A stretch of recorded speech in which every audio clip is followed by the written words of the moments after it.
Қайырлы таң, балалар. Сауат ашу сабағымызды бастаймыз. Спорт туралы әңгіме оқимын бөлімінің заттың санын білдіретін сөздер. Бүгінгі тақырыбымыз 46-шы сабақ. Ал бүгінгі біздің сабағымыздың мақсаты мәтін иллюстрациясы бойынша сұрақтар қоя білу, немесе оқыған бойынша қойылған сұрақтарға жауап беру, заттың атын, санын, сынын, қимылын білдіретін сөздерді ажырату және орынды қолдану болып табылады, балалар. Балалар, ендеше бірінші жаттығуға назар аударайық, балалар. Ойын-сауық кітабынан алынған мәтінді түсініп оқу қажет. Тақырыбы ат жарысы. Ұлттық спорт түрінің бірі ат жарысы. Ат жарысы тек жазық жерлер мен ипподромдарда өткізіледі. Атты жарысқа дайындаудың үлкен маңызы бар. Егер аттың дайындығы кем болса, спортшы жеңіске жете алмайды. Атты дұрыс баптап үйреткен спортшы ғана жарыстарда жеңіске жетеді, дейді балалар. Демек, балалар, түсінген болсаңдар егер, өз ойларымен бөлісейік. Балалар, мәтін не туралы? Ат жарысы қандай жерде өткізіледі? Мәтін мазмұнын әңгімеле. Өзің ат жарысын көрдің бе? Балалар, мәтіннен заттың сынын білдіретін сөздерді тап. Мәтіндегі жазылуы қиын сөздерден сөздік құра дейді.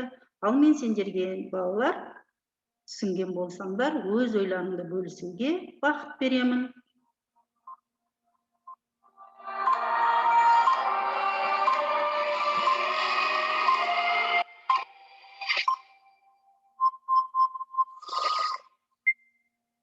Қанекей, балалар, енді сендерді мен тексеріп көрейін.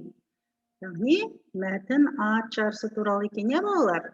Ат жарысы тек жазық жерлер мен ипподромдарда өткізіледі екен. Сендер, балалар, әрине ат жарысын көргенсіңдер деп ойлаймын.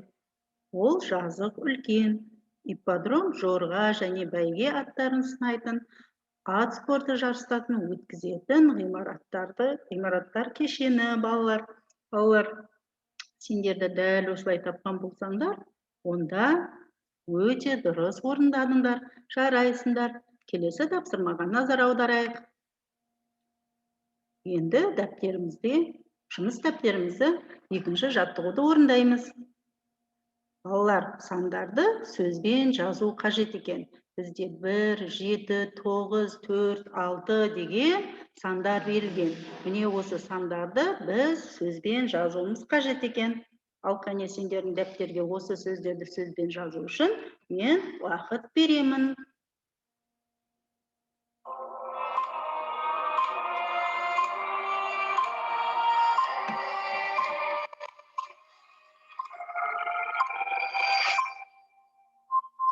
Қанекей тексеріп көрейік. Балалар, міне жазылғанда, яғни сөзбен 1, 7, 9, 4, 6 деп жазылады екен. Балалар, қанекей мұқият қарап алыңдаршы. Сендерді дәл осылай қатесіз сауатты жаздыңдар ма? Егер дәл осылай жазған болсаңдар, өте жақсы орындағансыңдар, жарайсыңдар. Ендеше келесі тапсырмаға назар аударайық.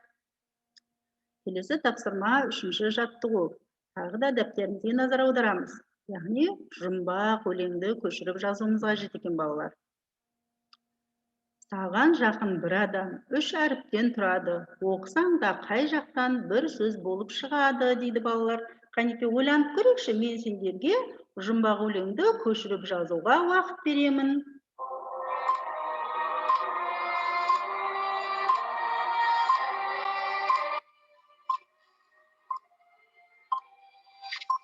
Ал қанекей, балалар, тексеріп көрейін мен сендерді.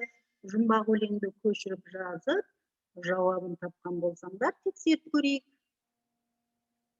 Бұл жерде ата, апа, ана, аға деген сөздер екен, балалар.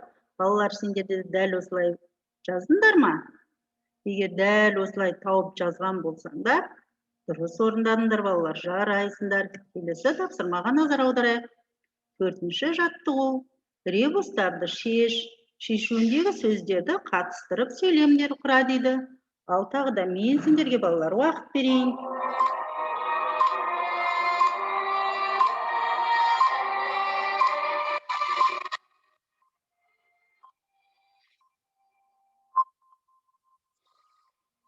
Жақсы балалар, ребустарды шешіп, шешуіндегі сөздерге қатыстырып сөйлемдер құраған болсаңдар, біз сендерді тексеріп көрейік. Ребустың шешуі 56 екен. Дұрыс па балалар? Жарайсыңдар. Менің нағашы атам 56 жаста. Айнұр 56-шы үйде тұрады. Балалар, сендерді дәл осылай сөйлем құрап жаздыңдар ма? Егер дәл осылай құрап жазған болсаңдар, өте дұрыс орындадыңдар балалар. Жарайсыңдар. Келесі тапсырмаға назар аударайық. Оқулымыздағы 5-ші жаттығуға назар аударайық. Балалар, мына заттың санын білдіретін сөздерді табуымыз қажет, және біз бұларды сәйкестендіруіміз қажет екен балалар. Балалар, бұл жерде өте оңай деймін. Бірінші бізде не берілген? Бізде бокстың жарысып жатқан 2 бала берілген. Одан кейін не берілген? Одан кейін бір допты екінші ойыншыға соғып жатқан бала берілген. Және мұз айдында билеп жүрген адамдар берілген. Демек, біз енді сәйкестендіретін болсақ, ол міне балалар, бірінші қолдарымен бір допты 12 ойыншы соқты, екінші мұзды алаң билеп жүр 2 адам деген сияқты, кімнің ұшқыр ойы сайысатын, кімдер айт 3 раунд бойы деген сөздер берілген екен. Демек, біз бұл сөздерді бірінші суретке, үшінші сөйлемді етеміз, біз сәйкестендіреміз. Ал екінші суретке бірінші тұрған сөйлемді сәйкестендіреміз. Ал үшінші тұрған суретке біз екінші тұрған сөйлемді сәйкестендіреді екенбіз, балалар. Балалар, мен әрине сендер дәл осылай тапқандарыңа мен өте сенімдімін. Жарайсыңдар. Келесі тапсырмаға назар аударайық. Яғни 1, 12, 2, 3 деп нетсек болады екен? Ол жерде санын білдіретін сөздерді тапсақ болады екен. Міне мына жерде 12-ші, 2, 3 деген сөздер бар еді. Міне осының барлығын біз көшіріп жазсақ болады екен. Балалар, ендеше сабағымыз аяқталды. Енді біз осы бағанадан бері өткеніміздің барлығын бекітейік. Яғни мәтін сендер иллюстрациясы бойынша сұрақтар қоя білу немесе оқыған бойынша қойылған сұрақтарға жауап беруді үйрендіңдер. Заттың атын, санын, сынын, қимылын білдіретін сөздерді ажырату және орынды қолданып үйрендіңдер, балалар. Ендеше өзімізді бағдарлау бағдаршама арқылы бағалап жіберейік. Егер сендер барлығын түсінген болсаңдар, жасыл түспен түсінген сияқтымын дейтін болсаңдар, сары түспен мүлдем түсінбеген болсаңдар, қызыл түспен дәптеріміздің бұрышын белгілесек болады. Егер сендер түсінген сияқтымын, мүлдем түсінбедім деп отырған болсаңдар, сабақты басынан бастап көрулеріңе болады. Мүлдем түсінбеген болсаңдар, мұғалімнен жауап алсаңдар болады, балалар. Мен әрине сендердің барлықтарыңды түсінді деп ойлаймын. Балалар, осымен біздің сабағымыз аяқталды. Келесі кездескенше сау болыңдар.